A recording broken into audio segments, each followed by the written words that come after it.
In the early 90s, a young family moved into a quiet neighborhood. They had a son named Tommy, who was often lonely because there were no other kids around. One night, around midnight, he was woken up by a tapping sound on his window. He peeked outside and saw another boy standing in his backyard. The boy waved and asked him to come out and play. Tommy was scared and said no. The mysterious boy just shrugged and walked off into the woods behind the house.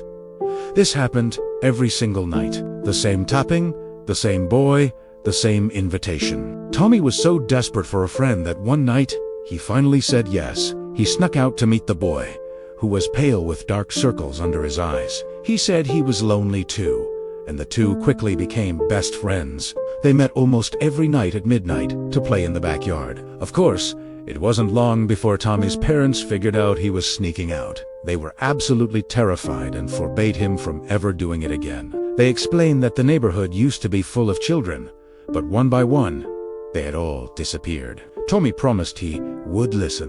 The next night, his friend appeared at the window as usual. Tommy sadly told him he couldn't play anymore. The boy seemed angry at first, but then he calmed down. He asked Tommy if he wanted to come out and play, just one last time. He said if he did, he'd show Tommy where he lived in the woods. Tommy thought, what's the harm in one last time? So he agreed and snuck out.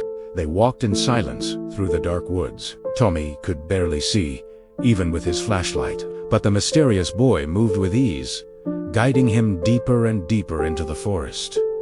Soon, they reached an old, abandoned house. The boy's voice called out, inviting him inside. Tommy followed, but a knot of fear was tightening in his stomach. He followed the voice down into the basement. The air was cold and damp. Tommy stopped on the steps, feeling a sudden, intense dread. He shined his flashlight down to see where his friend had gone. He gasped. Just one step in front of him was a deep, dark pit, and at the bottom, glinting in the beam of his light, was a pile of small, human bones. Just then, a cold voice whispered right in his ear. Do you believe in monsters?